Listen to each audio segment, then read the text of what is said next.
सकते हो। मान लो मैंने यहाँ पे गलती से अपना इनकम सर्टिफिकेट अपलोड कर दिया ईडब्ल्यूएस सर्टिफिकेट की जगह, तो फिर मैं क्या कर सकता हूँ, मैं यहाँ पे अपना जो ईडब्ल्यूएस का सर्टिफिकेट है वो दोबारा से यहाँ पे अपलोड कर दूंगा। तुम लोगों को ये बिल्कुल भी नहीं करना है कि भाई बीकॉम ऑनर्स के मैंने 1 से लेकर 50 तक सारे बीकॉम ऑनर्स के कोर्स रख दिए, देन मैंने 50 से लेकर 75 तक इकोनॉमिक्स ऑनर्स के कोर्स रख दिए। तुम लोगों को यहाँ पे मिक्सअप करके कोर्सेज को रखना है।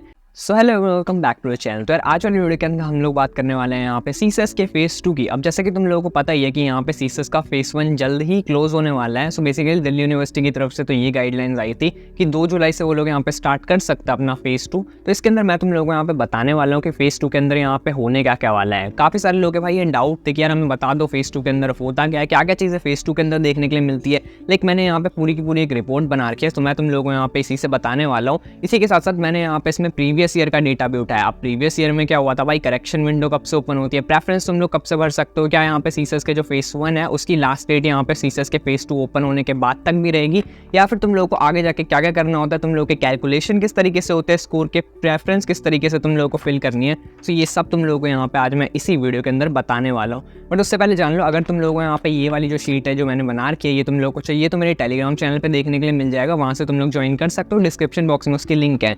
तो देखो सबसे पहले तुम लोग फेज़ 1 की बात करते हैं कि फेज़ 1 यहाँ पे स्टार्ट हो गया था तुम्हारा करीब 28 मई से। इसी के साथ साथ उसके अंदर तुम लोगों ने क्या किया, तुम लोगों ने यहाँ पे उसके अंदर अपनी बेसिक डिटेल्स दी। अब बेसिक डिटेल्स के अंदर ये सब डाला कि भाई तुम्हारा नाम क्या है, इसके साथ साथ यहाँ पे तुम्हारी जितनी भी इन्फॉर्मेशन थी वो सब यहाँ पे इसमें अपलोड हो गई। इसके बाद यहाँ पे एक सर्टिफिकेट्स एंड मार्कशीट का अपलोड था, तुम लोगों ने यहाँ पे सर्टिफिकेट या अपने मार्कशीट जो थी वो यहाँ पे अपलोड कर दी। अब यहाँ पे जो सेकंड चीज़ आती है वो होता है तुम्हारे यहाँ पे फेज़ 2 का, जो कि यहाँ पे सबसे ज़्यादा इंपॉर्टेंट फेज़ होता है। तो फेज़ 2 के अंदर यहाँ पे क्या देखने को मिलता है, सबसे पहले तो देखो यहाँ पे तुम्हारा सीयूईटी का रिजल्ट आएगा। अब जो फेज़ 2 स्टार्ट होता है वो यहाँ पे सीयूईटी के रिजल्ट के बाद ही होता है। तो अगर तुम लोग ऐसा समझ रहे हो कि भाई नहीं फेज़ 2 स्टार्ट तो हो जाएगा, सीयूईटी का रिजल्ट थोड़ा सा बाद में आ जाएगा, ऐसा नहीं होता। फेज़ 2 तुम्हारा जब रिजल्ट आ जाएगा तुम्हारे हाथ में, जब तुम्हारा नॉर्मलाइज स्कोर होगा उसके बाद यहाँ पे जो फेज़ 2 है वो स्टार्ट होता है। अब फेज़ 2 के अंदर होता क्या है, तो चलो सबसे पहले तो मैं ये बताता हूँ। तो देखो अगर मैं तुम्हें ना लास्ट ईयर की बात बताऊँ, क्योंकि अभी हमारे पास लास्ट ईयर का ही डेटा है, अभी तक यहाँ पे रिजल्ट नहीं आया है, इसलिए मैं तुम लोगों को यहाँ पे लास्ट ईयर के बेसिस पे बता रहा हूँ। तो जो सीयूईटी का रिजल्ट आया था ना लास्ट ईयर, वो यहाँ पे 15 जुलाई को आया था। अब इस बार उम्मीद लगाई जा रही है कि सेकंड वीक ऑफ जुलाई तक यहाँ पे आ जाएगा। सो थोड़ा सा डिले हो रहा है यहाँ पे एनटी का रिजल्ट, तो इसलिए तुम लोग उम्मीद लगा सकते हो सेकंड वीक ऑफ जुलाई तक या फिर फर्स्ट वीक ऑफ जुलाई तक तुम्हारा रिजल्ट देखने के लिए मिल ही जाएगा। तो इसके अंदर क्या होने वाला है, लास्ट ईयर तुम लोगों को यहाँ पे रिजल्ट देखने के लिए मिला था 15 जुलाई को। अब इसके बाद फेज़ 2 कब स्टार्ट हुआ, फेज़ 2 यहाँ पे इसके 2 दिन बाद ही स्टार्ट हो गया था, जो कि यहाँ पे 17 जुलाई था। मतलब कि तुम लोगों को 2 दिन बाद ही फेज़ 2 स्टार्ट देखने के लिए मिल गया था। अब अगर तुम लोग यहाँ पे अपना सीएसएस फेज़ 1 यहाँ पे लॉग इन कर चुके, मतलब कि देखो अगर तुम लोगों ने यहाँ पे सीएसएस फेज़ 1 में रजिस्ट्रेशन किया है तभी तुम लोग एलिजिबल हो फेज़ 2 फिल करने के लिए। अगर तुम लोगों ने यहाँ पे रजिस्ट्रेशन नहीं किया फेज़ 1 के अंदर, so you are not eligible for CSS phase 2।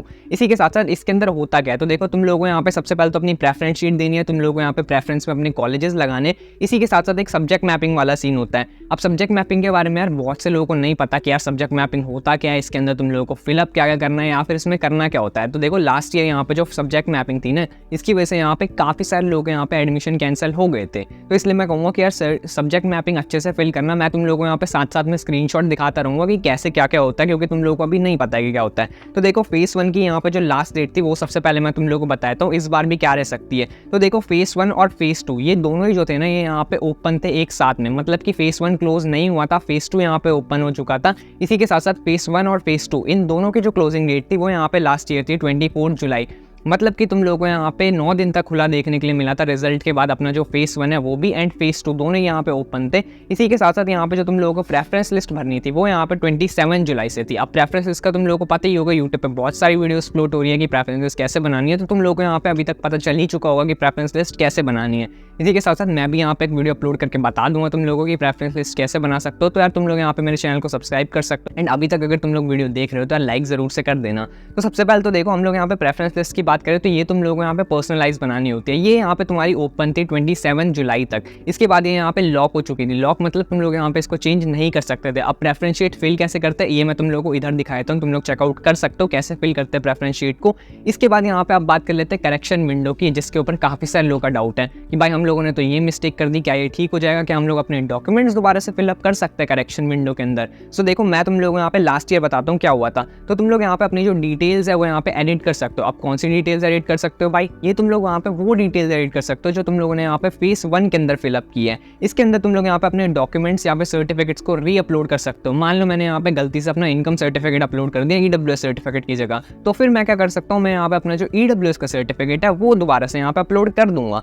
इसी के साथ कुछ ऐसी चीज़ें जो तुम लोग यहाँ पे अब चेंज नहीं कर सकते, सो वो भी मैं तुम लोग को बताता हूँ। सबसे पहले बात है तुम्हारा नाम, तुम लोग अपना नाम चेंज नहीं कर सकते। इसके बाद तुम्हारा सिग्नेचर चेंज नहीं होगा। देन तुम लोग यहाँ पे फोटो चेंज नहीं होगी, जेंडर चेंज नहीं होगा। इसी के साथ तुम्हारी ईमेल आईडी या फिर जो फोन नंबर है वो भी चेंज नहीं हो सकता। एंड एक जो सबसे इंपॉर्टेंट चीज़ है वो है तुम्हारी कैटेगरी तुम लोगों ने यहाँ पे स्टार्टिंग में चेंज कर दी तो सही है, लेकिन अगर तुम लोग सोच रहे हो करेक्शन विंडो में चेंज कर दूंगा तो ऐसा नहीं होगा। तुम लोग करेक्शन विंडो के अंदर अपनी जो कैटेगरी है उसको चेंज नहीं कर सकते। हाँ, तुम लोगों ने अगर यहाँ पे कैटेगरी कोई सी भी फिलअप कर रखी थी, उसके बाद तुम लोगों ने उसके जो डॉक्यूमेंट्स है वो डालने में यहाँ पे गलती कर दी, तो वो तुम लोग यहाँ पे अपना सही कर सकते हो, उसमें तुम्हारी कोई भी प्रॉब्लम नहीं होने वाली। इसके साथ साथ यहाँ पे बात कर लेते हैं कि यार ये ओपन कब तक थी। तो देखो लास्ट ईयर की बात मैं तुम लोगों को बताऊँ तो लास्ट ईयर यहाँ पे 20 जुलाई तक ओपन थी। अब ये भाई मैं तुम लोगों को लास्ट ईयर के सोर्स से बता रहा हूँ, मैं तुम लोगों को यहाँ पे सोर्स भी दिखा दूंगा। डिस्क्रिप्शन बॉक्स में तुम्हें इन सब का सोर्स देखने के लिए मिल जाएगा, तो वहाँ से जल्दी से चेक कर लेना। इसी के साथ साथ मेरे को तुम्हें एक इन्फॉर्मेशन ये भी देनी थी कि ये जो करेक्शन विंडो होती है इसके अंदर तुम लोग यहाँ पे स्पोर्ट्स कोटा के लिए अप्लाई नहीं कर सकते। अगर तुम लोगों ने यहाँ पे फेस 1 में स्पोर्ट्स कोटा या फिर सुपर न्यूमरेसी जो कोटा होता है उसके लिए अप्लाई कर दिया तो सही है, लेकिन अब तुम लोग यहाँ पे चेंज नहीं कर सकता। अगर तुम लोग चाहते हो कि करेक्शन विंडो में हम लोग अप्लाई कर दे स्पोर्ट्स कोटा के अंदर, तो ऐसा नहीं हो पाएगा, तुम लोग यहाँ पे अप्लाई नहीं कर सकते। अब बात कर लेते हैं यहाँ पे सबसे इंपॉर्टेंट चीज़ की, जो कि होता है तुम्हारा कैलकुलेशन ऑफ स्कोर, कि भाई तुम लोगों का यहाँ पे कैलकुलेट कैसे होगा स्कोर। तो देखो इसके अंदर यहाँ पे तुम लोगों को सबसे पहले तो अपनी सब्जेक्ट मैपिंग भरनी होती है। अब सब्जेक्ट मैपिंग किस तरीके से फिल करते हैं मैं तुम लोगों को यहाँ पे इधर स्क्रीनशॉट अटैच कर देता हूँ, यहाँ से तुम लोग चेक कर सकते हो। तो इसके अंदर तुम लोगों को यहाँ पे अपनी डिटेल देनी है कि तुम्हारे क्लास 12th में कौन सा सब्जेक्ट है एंड तुम लोगों ने यहाँ पे CUET के अंदर कौन से सब्जेक्ट दिए, एंड ये तुम लोगों को देन यहाँ पे अपना मैच करना होता है सब्जेक्ट मैपिंग के अंदर कुछ इस तरीके से, जैसा कि मैं तुम लोगों को दिखा रहा हूँ। इसी के साथ साथ इसके अंदर यहाँ पे सिर्फ वही सब्जेक्ट कंसीडर किए जाते हैं जो कि तुम लोगों ने पास किए। मतलब कि मान लो कि अगर तुम्हारी किसी सब्जेक्ट के अंदर बैक आ रखी है, आई मीन इसको क्लास 12 में कंपार्टमेंट कहते हैं, तो तुम लोग यहाँ पे वो वाले सब्जेक्ट नहीं फिलअप कर सकते। आप लोगों ने वो यहाँ पे CUET के अंदर दिए तो वो भी तुम्हारा कंसीडर नहीं होगा। इसी के साथ साथ भाई मैं तुम लोगों को ये भी बता रहा हूँ कि यहाँ पे इसको 2 बार चेक कर लेना, क्योंकि लास्ट ईयर जो सब्जेक्ट मैपिंग है इसकी वजह से बहुत सारे कॉलेजेस ने यहाँ पे फॉर्म्स जो है वो रिजेक्ट कर दिए थे बिना क्वेरी रेस किए हुए, जिसकी वजह से उनको यहाँ पे स्पॉट राउंड में देन चांस मिला था, रेगुलर राउंड में उन्हें चांस नहीं दिया गया था। इसलिए कहूँगा कि यार एक बार अच्छे से जरूर से चेक कर लेना कि तुम लोगों ने सब्जेक्ट मैपिंग जो है वो अच्छे से फिल की है या फिर नहीं की है। तो इसके बाद हम लोग आ जाते हैं यहाँ पे एडमिशन पे कि यार एडमिशन किस तरीके से होता है। तो देखो तुम लोगों को तो सबसे पहले यहाँ पे एक नॉर्मलाइज स्कोर मिल जाएगा। अब नॉर्मलाइज स्कोर क्या होता है, तुम लोग यहाँ पे आंसर की के बाद अपना जो स्कोर है वो कैलकुलेट करोगे। इसके बाद नॉर्मलाइजेशन होगी, जो दोनों शिफ्ट के मार्क्स है वो करीब करीब इक्वल किए जाएंगे, तो इसको नॉर्मलाइजेशन कहते हैं। अब इसके अंदर तुम लोगों को यहाँ पे कुछ ज़्यादा ही पॉइंट में चीज़ें देखने के लिए मिल जाएगी। लाइक मान लो कि मेरा स्कोर आ रहा है 581.524369, तो पॉइंट के बाद तुम्हें इतना डिफरेंस देखने के लिए मिल जाता है, लाइक 6 to 7 डेसिमल्स तक वो चले आते हैं, तो इतना स्कोर तुम लोगों को देखने के लिए मिलेगा पॉइंट के बाद भी। ये नॉर्मलाइजेशन के बाद होता है, रॉ स्कोर में ऐसा कुछ भी नहीं होता। रॉ स्कोर में तुम लोगों को नॉर्मल स्कोर पता चलेगा, देन नॉर्मलाइजेशन में वो थोड़ा सा ज़्यादा भी हो सकता है, थोड़ा सा कम भी हो सकता है। बाकी अगर तुम लोगों को नहीं पता कि नॉर्मलाइजेशन किस तरीके से वर्क करती है, तो इधर मैं तुम लोगों को वीडियो दिखा दूंगा, तो वो तुम लोग चेकआउट कर सकते हो। बाकी इसके बाद तुम लोग देखो, तुम लोगों को अगर यहाँ पे अपने मार्क्स चेक करने कि यार मेरे कितने मार्क्स आ रहे हैं, कौन से कोर्स के अंदर मैं कौन से कोर्स के लिए एलिजिबल हूँ, तो वो तुम लोगों को यहाँ पे DU की जो ऑफिशियल वेबसाइट है उस पर देखने के लिए मिल जाएगा। तुम लोगों को तुम्हारे मार्क्स भी पता चल जाएंगे किस कोर्स के अंदर तुम्हारे कितने मार्क्स बैठ रहे हैं, देन तुम लोग यहाँ पे उसको फिलअप कर सकते हो। अब वो किस तरीके से दिखता है वो भी तुम लोगों को यहाँ पे स्क्रीनशॉट अटैच देखने के लिए मिल जाएगा, तो ये तुम लोग देख सकते हो। इसके बाद आता है यहाँ पे सबसे इंपॉर्टेंट चीज़ जो भी होता है तुम्हारी प्रेफरेंस फिल करना। अब प्रेफरेंस तुम लोगों को किस तरीके से फिल करनी है, मान लो मेरे को यहाँ पे 3 कोर्स लेने थे, मेरे को यहाँ पे दिल्ली यूनिवर्सिटी में जाना है एंड मेरे को लेना है BCom honours, BCom programme and economics honours. तो मैं क्या करूँगा भाई, मैं इन तीनों कोर्स जो है इनके कॉलेजेस को यहाँ पे मिक्सअप करूँगा। अब मिक्सअप कैसे करना है, मान लो मैंने यहाँ पे नंबर 1 पे SRCC रखा BCom ऑनर्स के लिए, देन मैंने यहाँ पे सेकंड नंबर पे रखा इकोनॉमिक्स ऑनर्स के लिए ही SRCC को। तो तुम लोगों को कुछ इस तरीके से मिक्सअप करना है। तुम लोगों को ये बिल्कुल भी नहीं करना है कि भाई BCom ऑनर्स के मैंने 1 से लेकर 50 तक सारे BCom ऑनर्स के कोर्स रख दिए, देन मैंने 50 से लेकर 75 तक इकोनॉमिक्स ऑनर्स के कोर्स रख दिए। तुम लोगों को यहाँ पे मिक्सअप करके कोर्सेज को रखना है। तो ऐसे ही तुम लोग अगर मिक्सअप करके कोर्सेज रखोगे तो तुम्हारा बहुत ज़्यादा फायदा रहेगा इसके अंदर। इसी के साथ साथ तुम लोगों को यहाँ पे कॉलेज प्लस कोर्स चूज करना है। अब मान लो मैं यहाँ पे हिंदू ऑनर्स में इकोनॉमिक्स ऑनर्स के लिए अप्लाई कर रहा हूँ, तो ऐसे ही तुम लोगों को यहाँ पे डिफरेंट जो कॉलेजेस है उसको कोर्स के साथ रखना है। इसी के साथ साथ एक और चीज़ मैं यहाँ पे तुम लोगों को बताता हूँ, अगर तुम्हारा जो स्कोर है वो यहाँ पे 600 से नीचे आ रहा है तो तुम लोगों को यहाँ पे मैक्सिमम प्रेफरेंसेस भरनी है।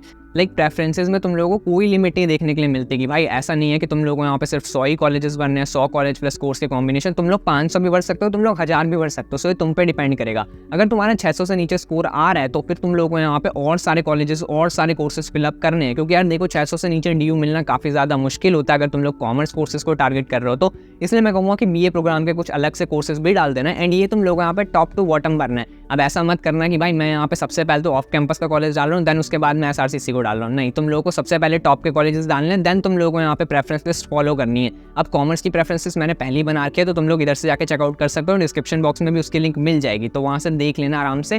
तो अब जैसे ही तुम लोग यहाँ पे अपनी प्रेफरेंस लिस्ट जो है वो फिलअप कर लोगे, इसके बाद तुम्हारे यहाँ पे फेज 2 जो है वो एंड हो जाएगा। लाइक तुम्हारी प्रेफरेंस शीट भरने के बाद तुम्हारी जो प्रेफरेंस शीट है वो यहाँ पे लॉक हो जाएगी। इसके बाद यहाँ पे फेज 3 स्टार्ट होता है, जिसके अंदर तुम्हारी यहाँ पे रैंक आएगी, तुमको देन कॉलेज एलोकेट होगा, तुम उसे एक्सेप्ट करना होगा, देन फीस पेमेंट करनी होगी। इन सब के ऊपर भाई कभी और बात करेंगे, बट फेज 2 यहाँ पे क्लोज हो जाता है। तो यार ये वाली वीडियो रहेगी यहीं तक। अगर तुम लोगों ने भाई अभी तक देख लिया वीडियो तो लाइक जरूर से कर देना, चैनल को सब्सक्राइब कर देना। ये वाली वीडियो रहेगी यहीं तक, मिलते हैं नेक्स्ट वीडियो में, तब तक के लिए।